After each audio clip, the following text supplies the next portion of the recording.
16 things that you need to know about Discover before you apply for a single credit card. Let's dive into it.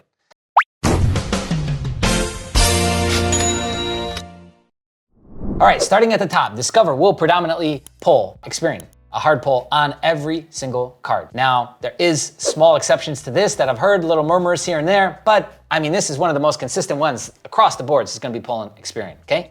Keep that in mind. Next, they offer a pre-qualification on their website. We've got it linked on our pre-qualification page as well. We've got over 80 pre-qualification links and resources for you so that you can check out and see your likelihood and odds before you even pull the trigger, which is where you need to be. Do not even bother pulling a trigger if they've got a pre-qualification we can check out first. Next, Discover allows 2 consumer cards per person, and you have to wait 12 months before you get your second one, and usually 6 to 12 months before you get a credit limit increase. So max cards we can get is 2, and we usually gotta wait 12 months to get that second card, 6-month minimum to get a credit limit increase on existing cards. Next big thing to note, and this is a recent change, they no longer offer a business card. They used to have the Business Discover IT card, which I don't even know how valuable this really was because it reported to your personal credit, meaning that all your business usage reported to your personal credit. One of the big reasons why this is awful is because on the business side, we usually have more expenses, especially at the end of the year. We're trying to hit maybe tax discounts and qualifications and things like that.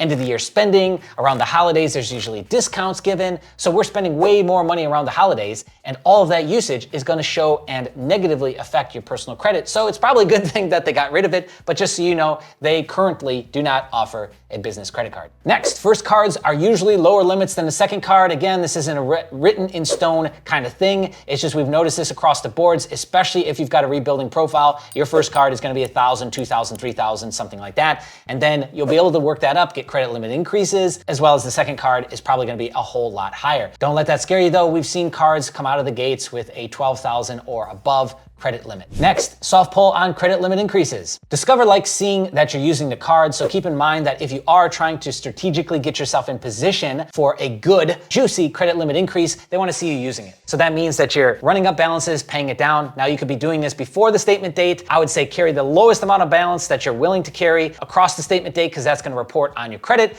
and that can negatively affect your credit, of course. So we want to be mindful of that. But Discover wants to see you hitting the upper limits of usage to again justify getting a credit limit increase that is bigger and to again justify that second card that you're gonna get. Next, it's better to call in to get a credit limit increase and talk to a manager to get the best possible offer. The lowest credit score I have seen accepted by Discover is a 640. If you've gotten lower than that, I'd love to hear from you in the comments below. Discover is constantly offering 0% APR balance transfers for 12 to 15 months. Here's the great thing. If you are an existing card holder, you can call them up at any time just about and ask if they will apply or honor the 0% 12-month, 15-month to your account. A lot of times if they can't, they will offer a cut in your APR. Now, another thing that we could do is that if you weren't interested in the 0%, then you could just call and get rate reductions. Now, I would suggest to do this maybe once every 6 to 12 months. Don't overdo it. Another new recent change is you can no longer product change between cards. You're stuck. Once you get that card, you're stuck in it. You would have to close it down and open a new card if you wanted to do that. Keep in mind, we can only get 2 cards with Discover. They offer a secured card for those of you who are rebuilding, and in as little as 7 months, it will graduate to unsecured.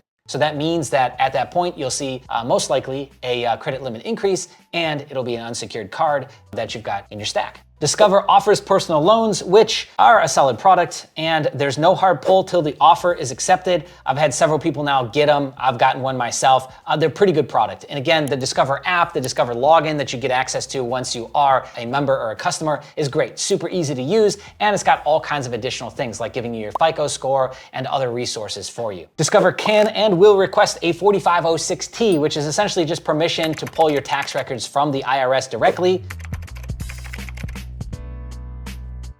If you trip their automatic systems, which we've covered at length in previous videos on our channel, there really isn't a clear path as to why they may or may not do this. Pretty much, it's just if you do something wrong or something they don't like, changing your stated income too many times, requesting too many credit limit increases, or something along those lines, that might trigger it. All right, that's it. 16 things or more that you need to know about Discover before you pull the trigger. If I missed anything, comment below, and I'd love to hear your data points in the comments as well. Like, share, subscribe, all that fun stuff to help us get up in algorithms, have more people see this, and serve them as well. Thank you so much for watching. We'll see you in the next one.